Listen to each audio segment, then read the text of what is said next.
Hi, ನಾನು Sandeep from tech in Kannada. ಗಮನಿಸ್ತಾ ಇದ್ರೆ ಇವತ್ತು ನನ್ನ ಮುಂದೆ Mi 11 ಲೈಟ್ ಸ್ಮಾರ್ಟ್ ಫೋನ್ ಇರುವಂಥದ್ದು. ಈ ಒಂದು ಸ್ಮಾರ್ಟ್ ಫೋನ್ನ ಸ್ಪೆಷಾಲಿಟಿ ಏನಪ್ಪ ಅಂತಂದರೆ, ಇದು ನಾನು ಅನ್ಬಾಕ್ಸ್ ಮಾಡ್ತಿರುವಂಥ ತಿನ್ನಷ್ಟು ಸ್ಮಾರ್ಟ್ ಫೋನ್ ಆಗಿರುವಂಥದ್ದು. ಕೇವಲ 6.8 mm ಥಿಕ್ನೆಸ್ಸನ್ನು ಈ ಒಂದು ಫೋನ್ ಹೊಂದಿದೆ. ಜೊತೆಗೆ 10 ಬಿಟ್ HDRನ ಹೊಂದಿರುವಂಥ ಚೀಪೆಸ್ಟ್ ಫೋನ್ ಇದಾಗಿದೆ. ಕೇವಲ 22,000 ರೂಪಾಯಿಗೆ ಈ ಒಂದು ಫೋನ್ನ ಬೇಸಿಕ್ ವೇರಿಯಂಟ್ ಲಾಂಚ್ ಆಗ್ತಿರುವಂಥದ್ದು. ಆಯಿತಾ, 22,000 ರೂಪಾಯಿಗೆ ಈ ಒಂದು ಫೋನ್ನ ಪರ್ಚೇಸ್ ಮಾಡ್ಬೋದಾ? ಏನು ಚೆನ್ನಾಗಿದೆ, ಏನು ಚೆನ್ನಾಗಿಲ್ಲ ಅನ್ಬಾಕ್ಸ್ ಮಾಡ್ತಾ ಇದ್ದೀನಿ, ಫಸ್ಟ್ ಇಂಪ್ರೆಷನ್ ಕೊಡ್ತಾ ಇದ್ದೀನಿ. ಮತ್ತು ಗಿವ್ ಅವೇ ಸಹ ಇರುವಂಥದ್ದು. ಯಾರಾದರೂ ಡಿಸರ್ವಿಂಗಿಗೆ, ಅವಶ್ಯಕತೆ ಇರೋರಿಗೆ ಈ ಒಂದು ಗಿವ್ ಅವೇನ ಮಾಡಬೇಕು ಅಂತ ಅನ್ಕೋತಾ ಇದ್ದೀನಿ. ತಿಳ್ಕೊತಾರೆ ಯಾವ ರೀತಿ ಗಿವ್ ಅವೇನ ವಿನ್ ಆಗ್ಬೋದು ಅಂತ. ಅದಕ್ಕಿಂತ ಮುಂಚೆ ನೀವು ನಮ್ಮ tech in Kannada YouTube subscribe ಮಾಡ್ಕೊಂಡಿಲ್ಲ ಅಂದರೆ ಸಬ್ಸ್ಕ್ರೈಬ್ ಮಾಡ್ಕೊಂಡಿದ್ದು ಬೆಲ್ ಐಕಾನ್ ಕೂಡ ಕ್ಲಿಕ್ ಮಾಡ್ಬೋದು. ಮೊದಲನೇದಾಗಿ ಒಂದು ಫೋನನ್ನು ಅನ್ಬಾಕ್ಸ್ ಮಾಡೋಣ. ಗಮನಿಸ್ತಾ ಇದ್ರೆ ಈ ಒಂದು ಫೋನ್ನ ಬಾಕ್ಸ್ ನಿಮಗೆ ಈ ರೀತಿ ನೋಡ ಸಿಗ್ತಾ ಇರುವಂಥದ್ದು. ಈ ಒಂದು ಬಾಕ್ಸನ್ನು ಓಪನ್ ಮಾಡಿದ ತಕ್ಷಣ ಇನ್ನೊಂದು ಸಣ್ಣ ಬಾಕ್ಸ್ ಸಿಗ್ತಾ ಇರುವಂಥದ್ದು. ಅದರಲ್ಲಿ ನಿಮಗೆ ಸಿಮ್ ಎಜೆಕ್ಷನ್ ಪಿನ್ ಸಿಗ್ತಾ ಇದೆ, ಜೊತೆಗೆ user manual, quick start guide ಮತ್ತು ವಾರಂಟಿ ಕಾರ್ಡ್, ಮತ್ತೊಂದು ಕನ್ವರ್ಟರ್ ಪಿನ್ ಕೂಡ ಇರುವಂಥದ್ದು. USB ಟೈಪ್ಸಿಂದ ಹೆಡ್ಫೋನ್ ಜಾಕ್ ಕನ್ವರ್ಟರು. ಸೊ ನಮಗೆ ಗೊತ್ತಾಗ್ತಿರುವಂಥದ್ದು ಈ ಒಂದು ಫೋನಲ್ಲಿ ಯಾವುದೇ 3.5 ಹೆಡ್ಫೋನ್ ಜಾಕ್ ಇಲ್ಲ ಅಂತ. ಮತ್ತೊಂದು ಟ್ರಾನ್ಸ್ಪರೆಂಟ್ ಬ್ಯಾಕ್ ಕವರ್ ಕೂಡ ಇದೆ, ಒಂದು ಒಳ್ಳೆ ಕ್ವಾಲಿಟಿಯ TP ಕೊರಿದಾಗಿರುವಂಥದ್ದು. ಈ ಒಂದು ಬಾಕ್ಸ್ನ ಕೆಳಗಡೆ ಡೈರೆಕ್ಟಾಗಿ ಒಂದು ಫೋನ್ ಸಿಗ್ತದೆ. ಫಸ್ಟ್ ಲುಕ್ಕಲ್ಲಿ ತುಂಬ ತಿನ್ನು, ತುಂಬ ಲೈಟ್ ವೇಟ್ ಅಂತ ಅನ್ನಿಸ್ತಾ ಇದ್ರ ಬಗ್ಗೆ ಆಮೇಲೆ ಮಾತನಾಡೋಣ. ಈ ಒಂದು ಬಾಕ್ಸ್ನ ಕೆಳಗಡೆ ನಿಮಗೆ 33 ವ್ಯಾಟ್ನ ಫಾಸ್ಟ್ ಚಾರ್ಜಿಂಗ್ ಅಡಾಪ್ಟರ್ ಸಿಗ್ತಾ ಇರುವಂಥದ್ದು. ಒಂದು ಒಳ್ಳೆ ವಿಷಯ ಇಷ್ಟಪಡ್ತೀನಿ. ಒಂದು ಪ್ರೈಸ್ ರೇಂಜ್ಗೆ ಮತ್ತೊಂದು ಡಾಟಾ ಕೇಬಲ್ ಕೂಡ ಇರುವಂಥದ್ದು. USB ಟೈಪ್ ಎ ಇಂದ ಟೈಪ್ ಸಿ ಡಾಟಾ ಕೇಬಲ್. ಇದು ಕೂಡ ಒಳ್ಳೆ ಕ್ವಾಲಿಟಿಯದ್ದಾಗಿದೆ. ಏನು ಬಿಟ್ಟರೆ ಬೇರೆನೂ ಸಹ ಒಂದು ಬಾಕ್ಸ್ ಒಳಗಿಲ್ಲ. ಇನ್ನು ಡೈರೆಕ್ಟಾಗಿ ಒಂದು ಫೋನಿಗೆ ಬಂತು ಅಂತ ಅಂದ್ರೆ ನಿಮಗೆ ಈ ರೀತಿ ನೋಡೋಕೆ ಸಿಗುತ್ತೆ. ಇನ್ನು ಗಮನಿಸ್ತಾ ಇದ್ರೆ ಈ ಒಂದು ಬಾಕ್ಸ್ ಒಳಗಿರುವಂಥ ಕಂಪ್ಲೀಟ್ ಆಕ್ಸೆಸರೀಸ್ಗಳನ್ನ, ಮೊದಲದಾಗಿ ಒಂದು ಫೋನ್ನ ಡಿಸೈನ್ ಮತ್ತು ಬಿಲ್ಡ್ ಕ್ವಾಲಿಟಿ ಬಗ್ಗೆ ಮಾತನಾಡಬೇಕಂತಂದ್ರೆ, ಒಂದು ಫೋನ್ ತುಂಬ ಲೈಟ್ ವೇಟ್ ಇರುವಂಥದ್ದು. ಕೇವಲ 157 ಗ್ರಾಮನ್ನು ಹೊಂದಿರುವಂಥ ಫೋನ್ ಇದಾಗಿದೆ ಮತ್ತು ತುಂಬ ತಿನ್ ಕೂಡ ಇರುವಂಥದ್ದು. ಆಗಲೇ ಹೇಳಿದಂಗೆ ಕೇವಲ 6.8 mm ಥಿಕ್ನೆಸ್ ಅನ್ನು ಹೊಂದಿರುವಂಥದ್ದು. ಆಯಿತಾ, ಲುಕ್ ಅಂತೂ ಬೆಂಕಿದೆ, ಕ್ರೇಜಿ ಆಗಿದೆ ಅಂತ ಹೇಳಕ್ಕೆ ಇಷ್ಟಪಡ್ತೀನಿ. ಈ ಒಂದು ಪ್ರೈಸ್ ರೇಂಜ್ಗೆ one of the best looking phone ಅಂತ ನಾನಂತೂ ಹೇಳ್ತೀನಿ. ಫ್ರಂಟಲ್ಲಿರುವಂಥದ್ದು ಗ್ಲಾಸು ಗೊರಿಲ್ಲಾ ಗ್ಲಾಸ್ 5 ಆಯಿತಾ, ಅದರಿಂದ ಅಷ್ಟು ಈಸಿಯಾಗಿ ಸ್ಕ್ರ್ಯಾಚ್ ಆಗೋದಿಲ್ಲ. ಫ್ರಂಟಲ್ಲಿ ಆಲ್ರೆಡಿ ಅವರೇ ಸ್ಕ್ರೀನ್ ಗಾರ್ಡನ್ನು ಹಾಕಿದರೆ, ಮುಂದ್ಗಡೆ ನಿಮಗೆ ಒಂದು ಪಂಚೋಲ್ ಕ್ಯಾಮ್ರಾ ಸಿಗ್ತಾ ಇರುವಂಥದ್ದು. ಪಂಚೋಲ್ ಒಂದು ಲೆವೆಲಿಗೆ ಸ್ವಲ್ಪ ದೊಡ್ಡದಾಗಿದೆ ಅಂತ ಅನ್ನಿಸ್ತಾ ಇರುವಂಥದ್ದು. ಬೆಸಲ್ ಆಲ್ಮೋಸ್ಟ್ ಎಲ್ಲ ಕಡೆ ತುಂಬ ಕಡಿಮೆ ಇರುವಂಥದ್ದು. ಆಯಿತಾ, ಲಿಟ್ರಲಿ ಎಲ್ಲ ಕಡೆ bottom, top, right to left ಎಲ್ಲ ಕಡೆ ಬೆಸಲ್ ಒಂದು ಲೆವೆಲಿಗೆ ಕಡಿಮೆ ಇದೆ. ಫ್ರಂಟಿಂದ ಒಂದು ಲೆವೆಲ್ಗೆ ತುಂಬ ಚೆನ್ನಾಗಿ ಕಾಣುತ್ತೆ. ಆಯಿತಾ, ಇನ್ನೊಂದು ಬಂತು ಅಂತ ಅಂದರೆ ಹಿಂದ್ಗಡೆ ನಿಮಗೆ ಗ್ಲಾಸ್ ಬ್ಯಾಕ್ ಸಿಗ್ತಾ ಇರುವಂಥದ್ದು. ಆಯಿತಾ, ಅದು ಕೂಡ ಅಷ್ಟು ಈಸಿಯಾಗಿ ಸ್ಕ್ರ್ಯಾಚ್ ಆಗೋದಿಲ್ಲ. ಒಂದು ರೀತಿ ಡಿಫ್ರೆಂಟ್ ಗ್ರೇಡಿಯಂಟ್ ಲುಕ್ ನಿಮಗೆ ಸಿಗ್ತಾ ಇರುವಂಥದ್ದು. ನಂತರ ಆ್ಯಕ್ಚುಲಿ ಎರಡಿರುವಂಥದ್ದು. ಆಯಿತಾ, ಬ್ಯಾಕ್ ನೋಡ್ಬೋದು, ಡಿಫ್ರೆಂಟ್ ಒಂದು ಬ್ಲೂ, ಇನ್ನೊಂದು ಪಿಂಕ್ ರೀತಿ ಇದೆ. ಸೊ ಈ ಒಂದು ಫೋನಲ್ಲಿ ಹಿಂದ್ಗಡೆ ಅಷ್ಟು ಈಸಿಯಾಗಿ ಸ್ಮರ್ಜಸ್ ಕೂಡ ಬೀಳಲ್ಲ. ಆಯಿತಾ, ಬಿದ್ದರೂ ಕೂಡ ಅಷ್ಟೊಂದು ಕಾಣಲ್ಲ. ಸೊ ಅದು ಒಂದು ರೀತಿ ಒಳ್ಳೆ ವಿಷಯ ಅಂತ ಅನ್ನಿಸ್ತು. ಹಿಂದ್ಗಡೆಯಿಂದಂತೂ ತುಂಬ ಪ್ರೀಮಿಯಮ್ ಆಗಿ ಕಾಣುತ್ತೆ. ಹಿಂದ್ಗಡೆ ನಿಮಗೆ ಟ್ರಿಪಲ್ ಕ್ಯಾಮ್ರಾ ಸೆಟಪ್ ಸಿಗ್ತಾ ಇರುವಂಥದ್ದು ಮತ್ತು ಡ್ಯುಯಲ್ LED ಫ್ಲ್ಯಾಶ್ ಇದೆ. ಆಯಿತಾ, ಹಿಂದ್ಗಡೆ ಯಾವುದೇ ಫಿಂಗರ್ ಪ್ರಿಂಟ್ ಸೆನ್ಸರ್ ಇಲ್ಲ. ಸೊ ನಿಮಗೆ ಗೊತ್ತಾಗ್ತಿರುವಂಥದ್ದು ಈ ಒಂದು ಫೋನಲ್ಲಿ side mounted finger print sensor ಇದೆ ಅಂತ. ಮತ್ತು ಈ ಒಂದು ಫೋನಲ್ಲಿ ನಿಮಗೆ USB ಟೈಪ್ ಸಿ ಪೋರ್ಟ್ ಸಿಗ್ತಾ ಇದೆ ಮತ್ತು ಹೈಬ್ರಿಡ್ ಸಿಮ್ ಸ್ಲಾಟ್ ಇರುವಂಥದ್ದು. ಒಂದು ಸಿಮ್, ಒಂದು SD ಕಾರ್ಡ್ ಅಥವಾ ಒಂದು ಸಿಮ್ಮು ಅಥವಾ 2 ಸಿಮ್ಮನ್ನು ಹಾಕೊಬೋದು. ಈ ಒಂದು ಫೋನಲ್ಲಿ IR ಬ್ಲಾಸ್ಟರ್ ಕೂಡ ಇದೆ. ಅದು ಇನ್ನೊಂದು ಖುಷಿ ವಿಷಯ. MI ಫೋನಲ್ಲಿ ಆಲ್ಮೋಸ್ಟ್ ಎಲ್ಲದರಲ್ಲೂ ಕೂಡ ಈ ಒಂದು IR ಬ್ಲಾಸ್ಟರ್ನ ಕೊಡ್ತಾರೆ. ಓವರಾಲ್ ಡಿಸೈನ್ ಮತ್ತು ಬಿಲ್ಡ್ ಕ್ವಾಲಿಟಿ ನನಗಂತೂ ತುಂಬ ಇಂಪ್ರೆಸಿವ್ ಅನ್ನಿಸ್ತು. ಮತ್ತು ಈ ಒಂದು ಫೋನ್ ಏನಿದೆ ಇದು IP53 ವಾಟರ್ ರೆಸಿಸ್ಟೆಂಟ್ ರೇಟಿಂಗನ್ನು ಕೂಡ ಹೊಂದಿರುವಂಥದ್ದು. ಆಯಿತಾ, ಸೊ ಇನ್ನೊಂದು ಒಳ್ಳೆ ವಿಷಯ. ನೀರಿಗೆ ಬಿದ್ದರೂ ಕೂಡ ಅಷ್ಟು ಈಸಿಯಾಗಿ ಏನೂ ಆಗೋದಿಲ್ಲ. ಸೊ ಓವರಾಲ್ ಬಿಲ್ಡ್ ಕ್ವಾಲಿಟಿ ನನಗೆ ಸೂಪರ್ ಅಂತೀನಿ. ಇನ್ನು ಡಿಸ್ಪ್ಲೇ ಬಗ್ಗೆ ಮಾತನಾಡಬೇಕಂತಂದರೆ, ಈ ಒಂದು ಫೋನಲ್ಲಿ 6.55 ಇಂಚಿನ ಫುಲ್ HD+ ರೆಸಲ್ಯೂಷನ್ ಹೊಂದಿರುವಂಥ ಅಮೋಲೆಡ್ ಡಿಸ್ಪ್ಲೇ ಇರುವಂಥದ್ದು. ಆಯಿತಾ, ಈ ಒಂದು ಅಮೋಲೆಡ್ ಡಿಸ್ಪ್ಲೇ 10 ಬಿಟ್ HDRನ ಸಪೋರ್ಟ್ ಮಾಡುತ್ತೆ. ಆಯಿತಾ, ಲಿಟ್ರಲಿ 1 ಬಿಲಿಯನ್ ಕಲರ್ಸನ್ನು ಈ ಒಂದು ಡಿಸ್ಪ್ಲೇ ಸಪೋರ್ಟ್ ಮಾಡುತ್ತೆ. ಈ ಒಂದು ಡಿಸ್ಪ್ಲೇ ಏನಿದು 800 ನಿಟ್ಸ್ನ ಪೀಕ್ ಬ್ರೈಟ್ನೆಸ್ಸನ್ನು ಕೂಡ ಹೊಂದಿರುವಂಥದ್ದು. ಅದರಿಂದ ಬಿಸ್ಲಿಗೆ ಹೋದ್ರಿ ಅಂದರೂ ಕೂಡ ಒಂದು ಲೆವೆಲ್ಗೆ ತುಂಬ ಬ್ರೈಟಾಗಿ ಕಾಣುತ್ತೆ. ಮತ್ತು ಈ ಒಂದು ಡಿಸ್ಪ್ಲೇ 90 ಹರ್ಟ್ಸ್ನ ರಿಫ್ರೆಶ್ ರೇಟನ್ನು ಕೂಡ ಹೊಂದಿರುವಂಥದ್ದು. ಒಂದು ಒಳ್ಳೆ ವಿಷಯದಲ್ಲಿ ಇಷ್ಟಪಟ್ಟರೆ, ಇನ್ನೂ ಜಾಸ್ತಿ ರಿಫ್ರೆಶ್ ರೇಟ್ ನೀಡ್ಬೋದಾಗಿತ್ತು.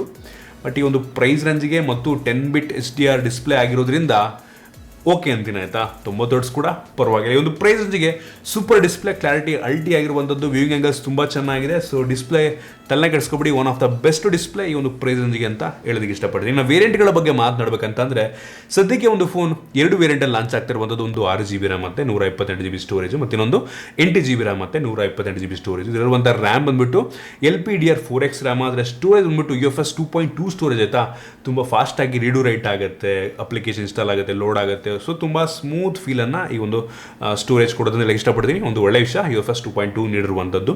ಇನ್ನು ಪ್ರೋಸೆಸರ್ ಬಗ್ಗೆ ಮಾತನಾಡಬೇಕಂತಂದರೆ ಒಂದು ಫೋನಲ್ಲಿ ಸ್ನ್ಯಾಪ್ಡ್ರ್ಯಾಗನ್ 732 ಪ್ರೋಸೆಸರ್ ಇರುವಂಥದ್ದು ಆಯಿತಾ. ತುಂಬ ಪವರ್ಫುಲ್ ಆಗಿರುವಂಥ processor, higher mid and processor ಆಯಿತಾ. ಅಂಥದ್ದು ಬೆಂಚ್ಮಾರ್ಕ್ ನಾನು ಚೆಕ್ ಮಾಡಿದಂಗೆ ಸುಮಾರು 3 ಲಕ್ಷ ತನಕ ಬೇಕಾದ್ರೆ ರೇಟಿಂಗನ್ನು ಕೊಡ್ಬೋದು. ಈ ಒಂದು ಫೋನಲ್ಲಿ ನಿಮಗೆ ಆಲ್ಮೋಸ್ಟ್ ಹೈ ಸೆಟ್ಟಿಂಗಲ್ಲಿ ಪ್ರತಿಯೊಂದು ಗೇಮನ್ನು ಆಡ್ಕೊಬೋದು. ಡೇ ಟು ಡೇ ಡಾಸ್ ಮಾಡೋದಕ್ಕೆ ಯಾವುದೇ ತೊಂದರೆ ಆಗೋದಿಲ್ಲ ಆಯಿತಾ. ಪ್ರೋಸೆಸರ್ ಈ ಪ್ರೈಸ್ ರೇಂಜಿಗೆ ಚೆನ್ನಾಗಿದೆ, ಆದರೆ ಇದಕ್ಕಿಂತ ಪವರ್ಫುಲ್ ಆಗಿರುವಂಥ ಪ್ರೋಸೆಸರ್ ನಿಮಗೆ ಈ ಪ್ರೈಸ್ ರೇಂಜಿಗೆ ಸಿಗುತ್ತೆ ರೀಸೆಂಟ್ ಡೇಸಲ್ಲಿ. ಸೊ ಆದರೆ ಪ್ರೈಸಿಗೆ ಓಕೆ ಅಂತೀನಿ ಆಯಿತಾ. ಸೊ ಇದು ಗೇಮಿಂಗ್ ಫೋನ್ ಅಂತೂ ಅಲ್ಲ, ಗೇಮಿಂಗೋಸ್ಕರ ಅಂತೂ ಒಂದು ಫೋನ್ನ ತೊಗೊಳ್ಳೇಬೇಡಿ ಅಂತ ಹೇಳ್ತೀನಿ ಆಯಿತಾ. ಗೇಮಿಂಗ್ ಅಂತೂ ಅಲ್ಲ, ಡೇ ಟು ಟಾಸ್ಕ್ ಮಾಡೋದಕ್ಕೆ, ಮೀಡಿಯಾ ಕನ್ಸಂಪ್ಷನ್ನಿಗೆ ಈ ಒಂದು ಫೋನ್ ಆರಾಮಾಗಿ ತೊಗೊಬೋದು. ನಿಮಗೇನು ಲ್ಯಾಗಿ ಆಗಲಿ ಅಥವಾ ತುಂಬ ಸ್ಮೂತಾಗಿ ಕೆಲಸವನ್ನು ಮಾಡುತ್ತೆ. ಇನ್ನು ಕ್ಯಾಮ್ರಾ ಬಗ್ಗೆ ಮಾತನಾಡಬೇಕಂತಂದರೆ ಒಂದು ಫೋನಲ್ಲಿ ರೇರಲ್ಲಿ ಟ್ರಿಪಲ್ ಕ್ಯಾಮ್ರಾ ಇರುವಂಥದ್ದು ಆಯಿತಾ. ಅದರಲ್ಲಿ main sensor 64 megapixel main sensor, 1.8 ಅಪರ್ಚರು. ಇದು ತೆಗೆಯುವಂಥ ಫೋಟೋ ಸೂಪರ್ ಆಗಿದೆ. ಆ ಫೋಟೋ ಸ್ವಲ್ಪ ತೋರಿಸ್ತಾ ಇದ್ದೀನಿ, ನನಗೊಂದು ತುಂಬ ಇಂಪ್ರೆಸ್ ಮಾಡ್ತು.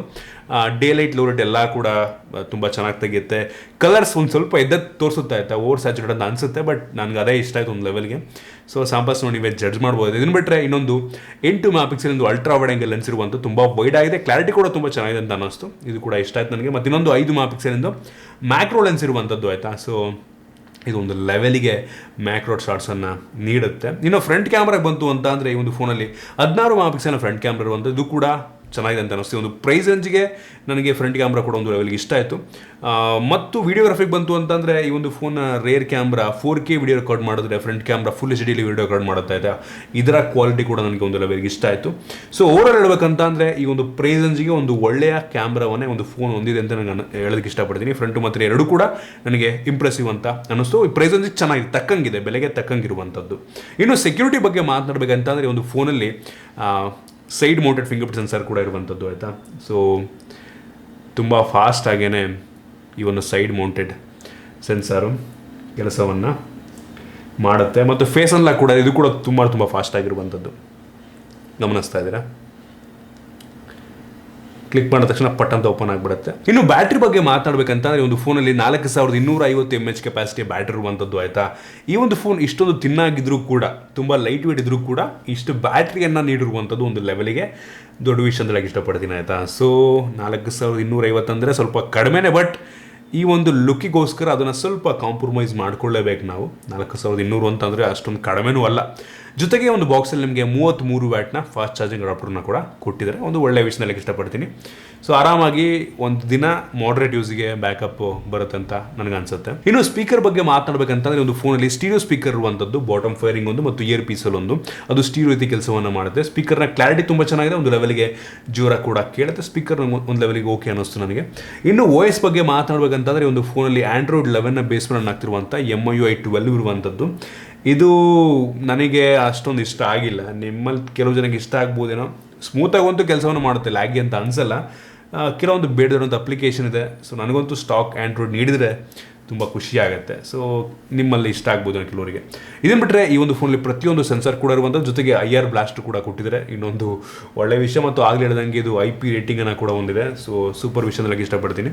ಸೊ ನೀವಾಗಾದರೆ ಕೇಳ್ಬೋದು ಈ ಒಂದು ಫೋನನ್ನು 22,000 ರೂಪಾಯಿ ಪರ್ಚೇಸ್ ಮಾಡ್ಬೋದಾ ಅಂತ. ನಾನಂತೀನಿ 22,000 ರೂಪಾಯಿಗೆ ಕೆಲವೊಂದು ಫೀಚರ್ಗಳು ತುಂಬ ಸೂಪರ್ ಆಗಿರ್ಬೋದು. ಲುಕ್ಕು ಬೆಂಕಿ ಇದೆ, ತುಂಬ ತಿನ್ನು, ತುಂಬ ಲೈಟ್ ವೆಯ್ಟು, ಡಿಸ್ಪ್ಲೇ HDR 10 ಬಿಟ್ HDR ಡಿಸ್ಪ್ಲೇ. ಸೊ ಸೂಪರ್ ಅಂದೇಳಿ ಇಷ್ಟಪಡ್ತೀನಿ.